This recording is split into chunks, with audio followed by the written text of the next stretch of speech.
what's up? Gulat kayo, no? Ang lakas ng ng sound effects ng sirena. Pero anyway, yan ang topic natin ngayon, pull over. Yun po ang term na yun. Pull over means napara ka ng pulis. Hindi po yan damit. Hindi po yan damit na yung sweater. Pull over ang tawag dito. Hindi po yan ganun. Yun po ay term dito na napara ka ng pulis or parak. So, kasi dito sa Amerika, walang separate na department para sa traffic enforcers. Okay? Puro ang mga nagmamanage din doon, mga pulis din, part din ng trabaho nila yun. Kasi nga, kasi naman dito, gamit na gamit yung mga traffic lights nila. Most of the people, tulad ko, charot lang, nagpa-follow ng traffic signs. So kaya medyo effective yung nila, yung traffic flow, traffic dito. So yung kaya binigay na rin yung responsibility sa mga pulis, yung traffic, okay? So para sa mga traffic violations. So nakita niyo yung video, pinara yun ng pulis. Ewan ko, either expired yung tag nun kasi hindi naman yung nag-speeding, obviously. Kasi na traffic siguro na detect nila na or baka meron silang yung tinatawag na bolo, be on the lookout. Kumbaga parang natatag na parang sa kanila, memo sa kanila ba sa mga pulis na be on the lookout sa kotse na ganito. Ganyan. So yun ang mga dahilan. Anyway, babanggitin natin yung mga dahilan kung bakit napapara ka. And syempre, i-share ko rin sa inyo yung experience ko. Kasi ako po, 6 na beses na po akong napara, na pull over. At sa awa ng Diyos, sa 6 na beses na yon, hindi po ako natikitan talaga. Kumbaga, wala rin akong record. Lahat lang po yun ay na-excuse ako at nabigyan ako ng warning ticket. Yun lang, walang yun naman swerte lang talaga. Hindi ko naman hindi ko naman sinasabi na magaling akong mag-avoid ng mga ganyan. Talagang things happen. Ganyan talaga. Meron akong mga kaibigan na huli na nagbayad na natikitan talaga. So sasabihin ko sa inyo dito kung anong mga instances kung bakit napapara kayo. At sasabihin ko rin sa inyo dahil sa 6 na beses na yun, same pa rin ng steps ang ginagawa ko. Okay? So kung papanoorin yung video na to, kung hindi man kayo nahuli ng pulis ngayon, sana wag naman mahuli kayo ng pulis o wag kayo ma-pull over. And kung nahuli man kayo, sana magbigay ng leksyon yun sa inyo na talagang stricto talaga dito sa Amerika when it comes to traffic laws. Ganyan. Sa batas nila, talagang stricto sila sa ganyan. So, sorry kung nahuli kayo. Talagang ganyan talaga. Alam ko na yung mga kaskasero na galing sa Pilipinas.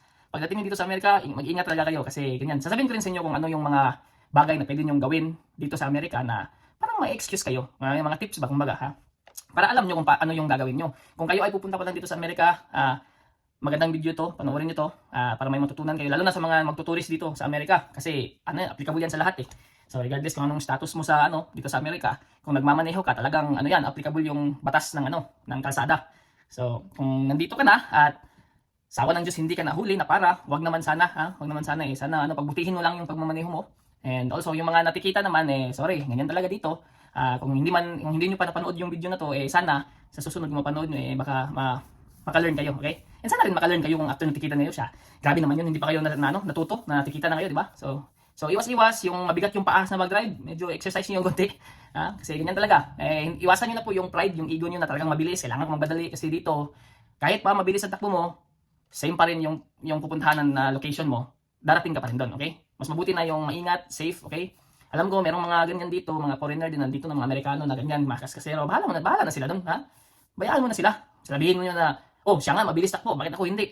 Well, siguro may gusto sila siguro may record na rin yan sa mga pulis, alam mo na, yung mga ayaw kung gusto niyo ng sakit ng ulo, sige, bahala kayo sa buhay niyo.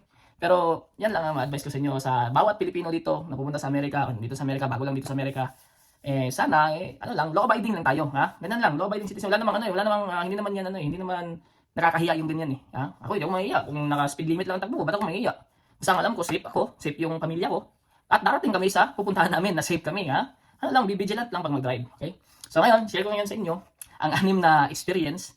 In short, hindi yung very detailed. So, kung medyo mahaba ang video na to, kumain na kayo ng snacks niyo. Ako, kakakain lang, may tubig nga ako, Anyway, share ko sa inyo yung 6 na beses. Unang, para sa inyo, mga experience ninyo dito sa Amerika, talagang lalabas yung kaluluwa nyo. Kasi nga, hindi nyo na-experience yung ganyan, yung pag-drive mo, tapos makikita mo sa rear mirror, nakailaw na, di ba? So ako, yung experience ko dati, hindi pa ako sundalo galing ako nagbakasyon sa Pilipinas, nakalimutan kong i-register i-renew yung tag ko. Kasi dito every year nagre-renew ng tag. I think it's the same sa Pilipinas. So yung sticker lang kasi dito, yung month and year. So every month and year yan magre-renew ka. So yun ang magiging rehistro mo. So kung nahuli ka, yun ang papakita mo, rehistro yung may sticker na tag. So galing ko ng Pilipinas, syempre pagbalik ko, trabaho agad. On my way to work, maaga to, mga 7 kasi ang pasok ko 8. So mabiyahe ako, bigla akong binuntutan ng bigla na akong inilawan. Actually, ang bilis nun Ang bilis na pangyari. Bigla nang umilaw yung sa rear mirror ko. Maagang-maga So, nahuli ako. And, yun, ang nahumuli naman sa akin ng pinakauna is yung police ng county. Sheriff deputy ang tawag. So, titikitan niya sana ako. Nung nakita niya yung mukha ko, nilapitan niya ako. Parang akala niya Meksikano ako kasi yung mukha kong ito talaga yung feature ng mga Meksikano dito. Lagi akong lagi akong napapagkamalan ng Meksikano. Yung mga Meksikano dito, akala nila kapwa niya ako Meksikano. So, automatic mag-i-Spanish sa akin, hindi naman ako marunong. So, yun. So, ganito yung mukha ng mga Meksikano. So, pag para niya, paglapit niya sa akin, nakita niya ako. Nung nag-English, siyempre, English tayo eh. Ganyan, English. Parang nagulat siya na marunong ako mag-English. Akala niya, dito na ako pinanganak. Yes, grabe. Hindi naman. Ganun lang. So, nung tinanong niya ako, kasi nag-explain ako na galing ako bakasyon, bakit daw expired yung tag ko, tinanong niya ako. Sabi ko, bakit daw di ko nirenew? 1 month na daw na-expired kasi ano yun I think it was February or March, di ko natandaan. Basta, parang, kasi dito, at the end of the month ka dapat, meron kang time at the end of the month na dapat i-renew mo yung tag. Yun, February ngayon. So, meron akong until February 28 na i-renew yung tag ko. Kasi pagdating ng March 1, expired na yan. So, yan, kasi month and year lang eh. So, ganyan dito, month and year lang. So, nakalimutan na lang buwan yun. So, sabihin lang natin na February kasi ngayon February. So, nagbakasyon ako, umuwi ako, nakalimutan kong i-renew yung tag ko. Na dumating na yung March, parang same week lang ba? So na-expired na. Yun, ilawan ka ng pulis. So, nung papunta ako sa trabaho ko, akala ko, yun nga, nahuli ako. So, instead na pupunta ako sa trabaho ko, tumawag na lang ako sa trabaho ko na mag-call in. Tapos, or call off, tawag dyan. Mag-off ako. Sabi ko, hindi ako makakapasok kasi nga, nahuli ako ng pulis, kailangan ko rin yung tag ko. Kasi daw, kung pupunta pa ako sa trabaho ngayon, baka mahulin man ako ng ibang pulis. Ibang departamento naman. So, instead na doon, so, buti na lang talaga na nung nag-usap kami, naggumawa ako ng communication sa kanya, yung parang conversation, nag-make ako ng conversation sa kanya. Nalaman niya, so sinabi, nung tinanong niya rin ako saan ako nabakasyon, sabi ko, umuwi ko sa Pilipinas. Green card pa ako noon, hindi pa ako citizen eh. So bakasyon sabi niya, galing ako sa Pilipinas eh. Tagalog natin English, baka mahiya naman ako. Mahiya naman ako. So sabi ng pulis na, Pilipinas ka? So sabi niya, na-destino ako sa Pilipinas dati. So sabi ko nga, para so sundalo pala siya. So isa siyang veteran na sundalo na naging pulis. Sabi niya, parang na-assign siya sa Subic or Clark ba yun? So I think Subic ganyan. So Marines yata yun eh. So, ewan ko, matagal na rin, matanda na rin eh. So, siguro nag-retire na yun ngayon. Ito mga notification. So, anyway, yun ang nangyari. Siguro kilala niya yung mga pag-uugali natin mga Pilipino, masayahin, hindi, yung mga, siguro doon. So, instead, nabigyan niya ko yung white na ticket, na talagang ticket talaga. Binigyan na lang yung pink na ticket, na warning na lang. Binga warning. So, sabi niya na, i-renew ko na lang daw kagad. So, yun ang unang excuse ko Na-excuse ako dahil sa pagka-Pilipino ko at dahil na-assign sa Philippines. So, talagang swerte-swerte lang. Walang BS. So, sa inyo naman, sana kung God forbid na kung para kayo, dapat mabait lang talaga tayo, tapos try to converse, open and conversation na, yung mga ganyan. May ang mga pulis kasi dito, tao din naman may puso, ganyan ba? Stricto lang talaga, pero may puso din yan. Just hanapin nyo lang yung kiliti ba, makipag-dialogue lang kayo kung malaman nyo naman yun sa pag-greet pa lang paglapit pa lang sa inyo, greet nyo agad na good morning, good afternoon, ganyan, parang ma-set yung mood ba? Yan yung technique dyan, di ba may alam na kayo, technique. So yun ang una kong huli. Tapos the following, yung sundalo na ako, naka-uniforme, mahirap kasi pag naka-boots, medyo mabigat yung boots ko, so mabigat yung apak. Dahilan, hindi talaga malakas yung takbo ko. Yun, so nahuli ako pangalawang beses. Ito naman yung naghuli sa akin, unmarked vehicle. So, ang unmarked na vehicle, ibig sabihin yung plain lang na puti or itim na kotse ng pulis. Pero walang nakalagay na pulis. Yun pala ay mga special unit yun. Yung nakahuli sa akin, mga nasa narcotics. Kasi nag-operation sila ng madaling araw. Dito kasi sa Amerika, pag bumabiyahe ka state by state, interstate ang tawag, yung highway ang sobrang lapad. Merong median sa gitna, median ang tawag, yung bakanting lote ba. So diyan sila pumaparada, nakatambay. Kasi magkabilaan yan eh. Dito yung one way, tapos dito yung kabila, one way, tapos may malaking lote sa gitna. So hindi ka talaga mababangga head on. Kumbaga ang banggaan nyo either dito sa gilid or na sundot mo, dito sa Amerika. So pag highway ang biyahe mo, interstate. Okay? Yung mga ganyan, yung tulad sa atin sa Pilipinas, yung maliit lang yan, yan yung mga dito lang, side road lang. Yan yung mga maliit na So anyway, yun ang yung pangalawang huli ko, nakasundalo na ako on my way to my unit. Kasi sundalo na ako na binuntutan ako, grabe naman yun. Grabe naman kasi madaling araw. Parang naistorbo ko yung operation nila. Ang lakas ng takbo ko, 65 ang speed, pero nag-over ako ng nasa 80, 85 ganyan. So medyo talagang lagpas, So nagtaka na kasi ako kasi nung tiningnan ko yung rear ko, bakit wala nang kotse dito sa right ko? Hindi pa rin siya nag-overtake. Buntot pa rin siya ng buntot. Nung sinubukan ko nang mag-move dito, nag-move din siya. Sabi ko, patay, pulis to. Kaya yun, inilawan ako. So yun, lumapit siya sa akin, tinignan niya yung backseat ko muna, may spot yun kasi madaling araw. Kita niyo yung mga armas ko, kagada, yung mga bag ko, ang daming So, tinanong niya ako. So, ganyan, saan daw ang punta ko, ganyan. And sabi ko, punta ko sa unit ko, magre-report kasi malayo. Kasi mga 2 to 3 hours ang biyahe sa station ko from our, sa bahay namin, or sa apartment namin. So, yun nga, kailangan ako umalis ng madaling araw. Sabi ko, nalakas ng takbo ko. Kasi ayaw ko malit eh. Hindi pwede malit sa amin eh, sa unit namin eh. So yun ang experience ko. Yung experience yun, hindi mo makalimutan kasi nakakahiya yun sa party ko. Kasi sundalo nga ako. Napahiya ako kasi pinagalitan niya ako. Sabi niya, maganda pa yung intro eh. Good morning, ganyan, good morning. Tapos ganyan. Nakita niya sundalo, na-verify niya. Ito naman, dahil sundalo ako, dahil National Guard ako, kumbaga sundalo ako ng state namin, meron akong special na plaka. So doon pa lang paglapit niya sa kotse ko, nakikita niya na National Guard yung plate ko. Tapos nakalagay pa na Army. Tapos nung naspatan na niya ako, kasi madaling araw, kita niya yung naka-uniforme ako. So parang na-verify na niya. So kumbaga kabaro na kami, di ba? Kabaro, alam niya. Ngayon, parang siguro na-disturb ko nga yung operation nila kasi meron silang hinahunting siguro ng mga drug smuggler. Ako pa ito nag-speeding. Yan naman talaga yung yung mga guilty na tao, nag-speeding. So yun, na ako nahuli, na nagalit sa akin, sabi niya, have some respect, man. Ganun. Ako, sorry lang, ako, para akong tuta, sabi ko, sorry sir, sorry talaga. So wala kayong magagawa, ganyan, you have to admit your fault. Sabi niya, bibigyan sana kita ng ticket ngayon, kaso meron kaming mas busy pa kami ngayon, kaysa itong ginagawa ko raw, na nag-speeding ako. Sabi ko, sa isip ko naman, sabi ko, kahit bigyan mo ko ng ticket, yung ticket mo, ibibigay ko sa amo ko, ibibigay sa governor. Wala, di ba? Wala rin yun kasi on duty ako.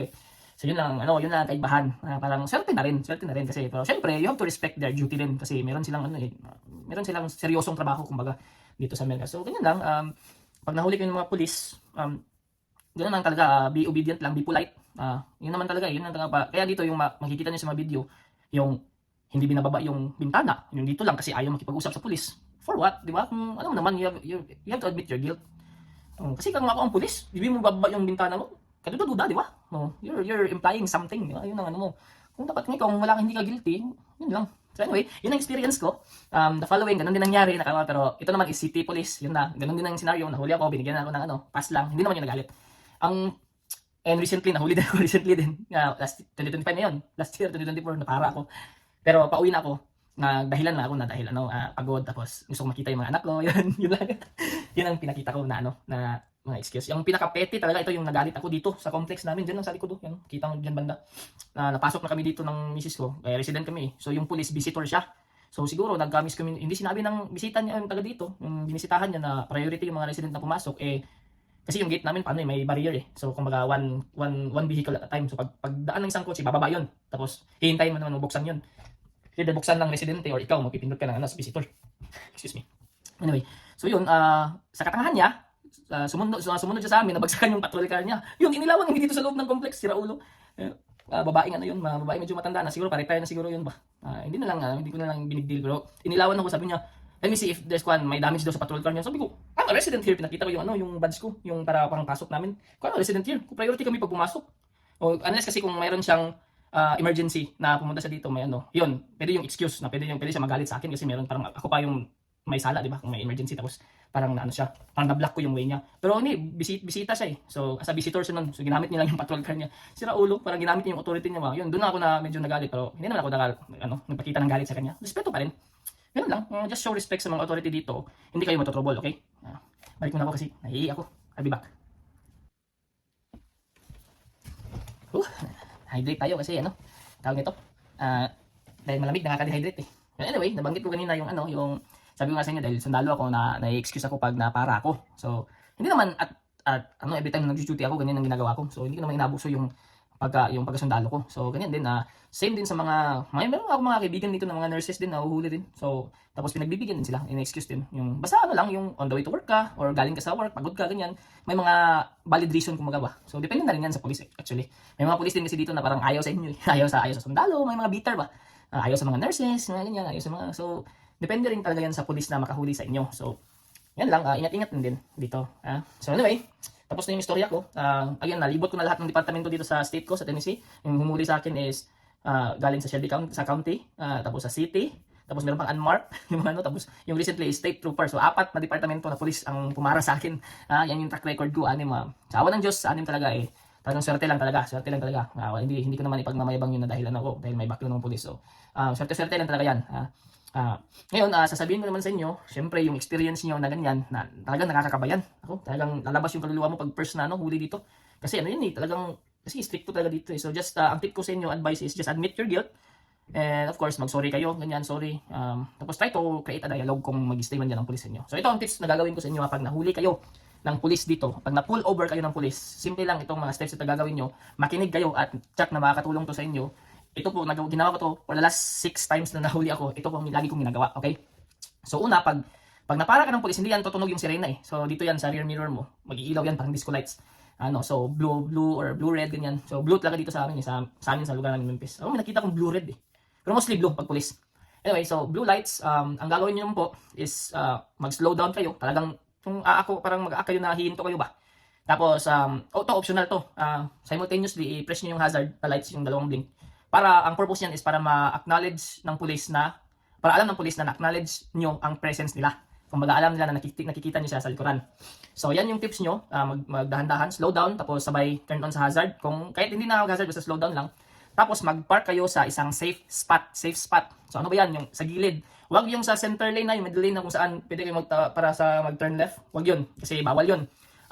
Baka magalit kasi yung police kasi hindi rin yan safe eh, kasi nga dumadaan yung mga traffic. Kasi dito sa Amerika meron kaming center lane na kung saan yan ang ginagamit kung ikaw ay kakaliwa. Mostly kaliwa. So, kung nahuli ka sa may malapit sa mga businesses na area, pumarada ka dun sa may parking lot. Ako, nung unang huli sa akin, timing na nandun ako sa Toyota na dealership. So, doon ako pumasok sa parking space nila. Yun, nag-hazard ako, nag-slow down, nag-hazard, tapos doon ako pumarada. Para safe yan. So, ngayon, kung may mga instances, meron akong nakitang video, ito, nagkaso pa nga sila nito kasi nga, nahuli yung tao sa highway, interstate, madaling araw or gabi, madilim, syempre. Natakot yung driver, doon pa siya sa next exit na huminto. Hindi siya huminto kaagad. So ngayon, nagalit yung pulis dahil daw ba't hindi siya huminto. Sabi naman, ito naman ang dahilan ng tao, ng sibilyan. Sabi niya, takot siya sa safety niya, kaya doon pa siya huminto sa next na exit kung saan may ilaw. Doon yata sa gas station na yun eh. Pero galit na galit yung pulis kasi umabot ng mga more than 15 minutes eh, ganyan eh. So, parang para sa kanila, pag hindi ka huminto kaagad, parang disrespect yun. Kung parang may tinatago ka. So, nung hinuli ako ng mga narcotics, talagang huminto ko kaagad kahit sa gilid, kahit madilim yun kasi madaling araw. Pero ito naman yung isipin nyo, yung kung alam nyo dito sa Amerika, meron silang spotlight eh. Yung mga kotse ng mga pulis, may nakaano yan na parang isang bilog na itim. Yan mo malaman na yung kotse na is police.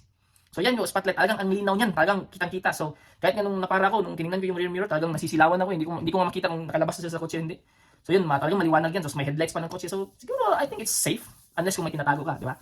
So yun lang, find a safe spot. Tapos pag hindi ka naka-stop agad, siyempre magtatanong police, ba't hindi ka huminto agad? Sabihin nyo lang na I was looking for a safe spot for us. For us, sa ating dalawa. Ikaw, officer, ako. Para, yung, kasi ilagay nyo lang yung sarili nyo na kung kayo ang police, di ba? Di ba matutuwa kayo na may concern yung tao na pinara nyo, di ba? As a police, kung ako ang police, tapos pinara kita, tapos hindi ka huminto agad, pero parang naghanap ka ng safe spot, tapos yun ang dadahilan mo, okay, I'll take it, di ba? Hindi naman masama.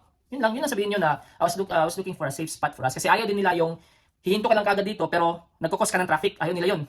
Magagalit sila ng ganun kasi hindi rin yun safe. And then bawal din yung sa center lane kasi bawal yun, hindi yun pang hinto. Unless kung talagang emergency yung nabutasan ka ng gulong, wala ka nang matakbuhan, doon ka na lang. Yung mga ganyan na instances. So yun, after pag nahinto na kayo, kung kaya nyo makuha kagad yung wallet nyo, kung saan yung driver's license nyo, and insurance nyo, takmain nyo na kaagad. Pero ang pinaka-importante talaga is bago sila lumapit, yung kamay nyo, nandito na sa nobela. 10 o'clock and 2 o'clock. Yun, ganun ang ano nyo kasi kailangan nila makita yung dalawang kamay mo na nandun sa habang papalapit sila. Kasi po, that's for their safety rin. Kasi baka may tinatago ka, baka may baril ka, baka barilin mo sila. Yun, di ba? So, mas maigi na yung ganun. So, kung hindi nyo pa kaagad nakuha yung wallet nyo or yung insurance nyo, which is yun naman talaga yung hahanapin nila, driver's license saka insurance, kung speeding lang, dyan na muna yung kamay nyo. Relax, tapos hintayin nyo muna siya lumapit. Kasi hindi po yan lalabas kaagad yung police. Pag hinto nyo, hindi yan lalabas kasi iraran pa nila yung plate number mo kung may record ka ba, na criminal record. And then after that, pag nahinto kayo, na nakuha nyo yung sign, na nalagay nyo yung kamay nyo sa manubela, ito naman ang pinaka-tip ko sa inyo dito sa Amerika pag nahuli kayo, wag kayong lumabas ng kotse nyo. Unless kung nahuli kayo sa speeding dahil may emergency, tumatakbo kayo ng mabilis dahil nagka-emergency dito sa loob ng kotse nyo, yung pamilya nyo, member nyo, yung mga bata na choke, ganyan. Hindi na yung 911, kayo na dumisyo dahil akala nyo malapit na yung hospital. Nagpara kayo ng pulis. Yun, pwede kayong huminto tapos lumabas, tapos ang sabihin nyo lang parang nag-handsignal lang kayo na parang may emergency dito sa backseat. Lalabas yung pulis. Ganyan. Yan lang the only time na lalabas kayo pag napara kayo ng pulis. Kasi pag napara kayo at biglang yung lalabas, dalawang nangyayari sa'yo.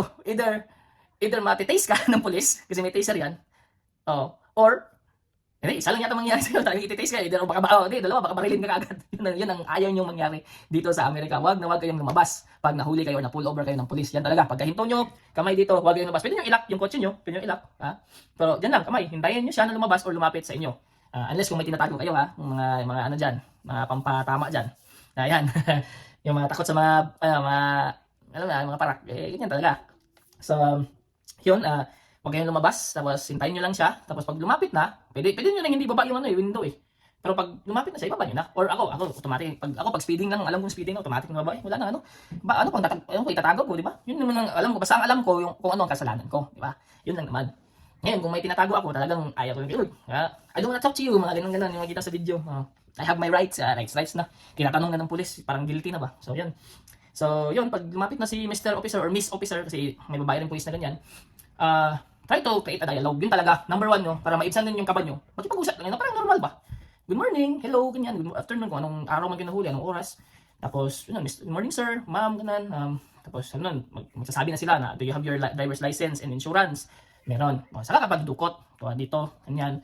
Tapos, insurance. Or kung nandiyan na sa kamay mo, bigyan mo lang agad. Tumatanggap na sila ng digital ngayon, pero warning, kung digital yan, hawakan nyo lang, huwag nyo ibigay yung cellphone sa kanila kasi ma-access nila. Yan ang nangyari sa akin na hindi ko nadala yung physical card ng insurance ko pero may digital ako. So sinabi ko lang na is it okay na digital? Sabi niya okay. Pakita mo lang. Titingnan naman yung expiration date ng insurance eh. Tapos yung kotse nyo kung tugma yung brand ng kotse nyo. Yun o. Sa akin Honda. So bigay Honda. So yun lang. Pati nga yata yung ibang state ngayon may digital na driver's license. So just in case na nakalimutan nyo, nag-run kayo ng errand, nakalimutan nyo tapos napara kayo, mas maigi na picturean nyo yung driver's license nyo, backup lang ba sa cellphone kasi alam naman natin yung cellphone ngayon hindi na nawawala sa parte na nakatawan natin ng cellphone eh. So ngayon, picturean nyo na lang yung driver's license nyo just in case para may backup kayo So isang tip yun.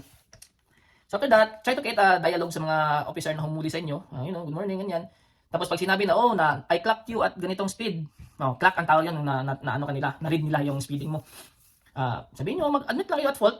I'm sorry, I did not mean to step on the gas that hard, So ganun talaga.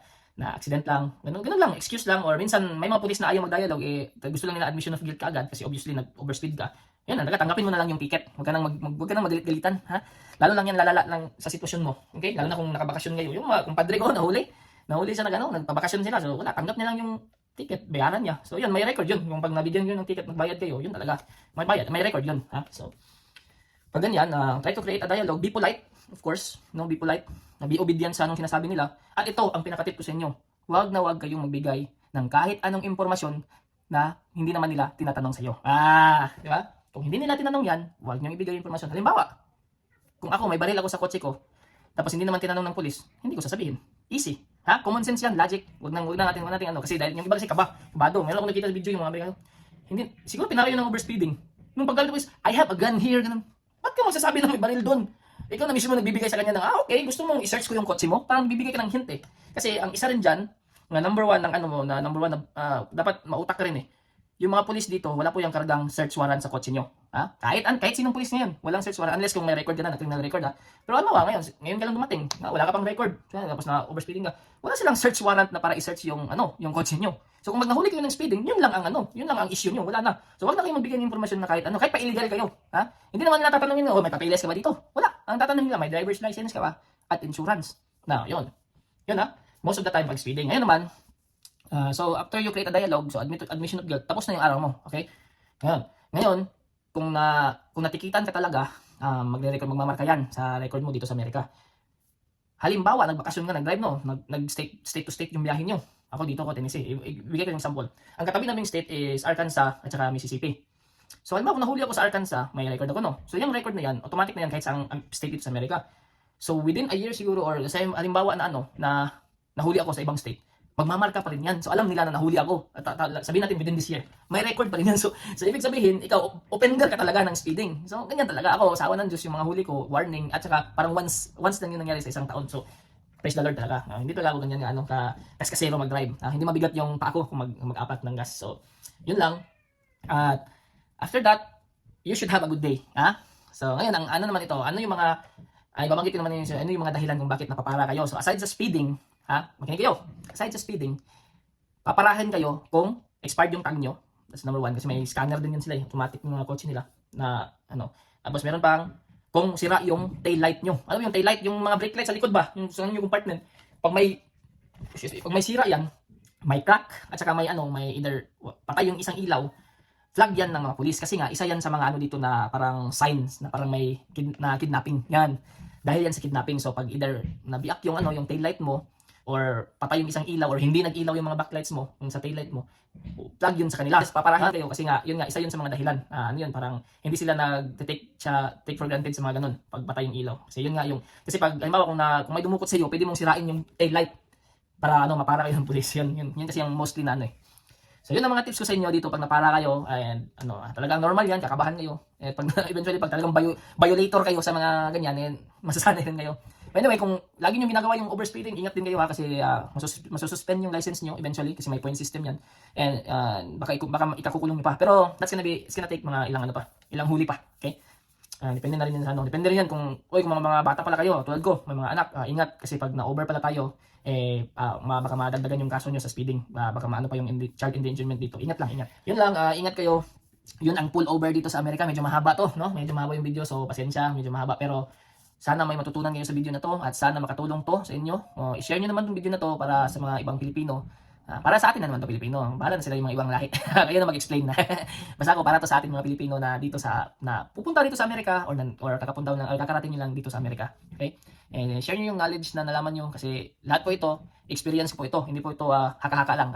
Ito naman walang Google, wala akong source ito kundi experience ko lang. Ngayon sa video na to kasi naghanap yung paring Andrew ng resource. Ito naman yung source ko is experience ko. 6 na beses 'yon. 6 na beses. So marami-raming experience 'yon. So yun lang ang ko masasabi ko sa inyo sa video na to. Ingat lang palagi dito sa Amerika, mas maigi na maging law abiding tayo, ha? Ingat-ingat lang. Adios. May pahabol pa po ako.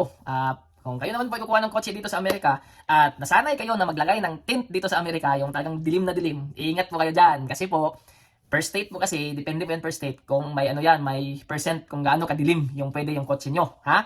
Per city nga yung iba eh. So dito sa amin, sa Memphis, medyo pwede, pero ibang parte ng city dito sa next ng city ng Memphis, tabi-tabi, same state bawal yun, ha? So, lalo na kung ibabiyahe mo yan papuntang Washington DC, ay nako, patay. Baka mataw pa yung kotse mo sa sobrang dilim. So, dito po, ingat po kayo kung gagawa po kayo ng mga tint, magpapalagay po kayo ng tint ng kotse nyo. Most of the po, yung gumagawa dito ng mga tint, lalo na dito sa atin sa Memphis, magsasabi sila, magtatanong sila, saan kang parte ng Memphis, o anong city ka, kasi may bawal yan sa city nyo. Yan, halimbawa yung sa akin, naalala ko yung dati kong kotse, pinapalagyan mo ng tint na gusto ko sana madilim, yung address ng doon ako sa kapatid ko, Bartlett, ibang city yun, katabi lang ng Memphis. Pero sabi niya, stricto daw yung Bartlett pagdating sa tint, ha? At that time, siguro, ewan ko naman, change na ngayon. Whereas kung Memphis yung address mo, parang okay lang. So kumbaga hindi ako binigyan ng talagang madilim na tint, yung sakto lang, yung limit lang, city limit kumbaga. So yun talaga, ingat-ingat dito kung gagawa kayo magpapalagay kayo ng tint sa kotse kasi number 1 din yan na napaparahin kayo ng pulis. Tapos huwag nyo ibiyahin yan sa capital ng Amerika, sa Washington DC. Talagang hindi kayo makakauwi ng kotse nyo. Baka mag-rent a car pa kayo, ha? So, or baka pa hindi kayo makapasyal sa DC, baka pauwiin pa kayo, ha? So yun lang, isang tip pa yun kung para iwas huli dito sa Amerika. Yun lang, pahabol lang yun.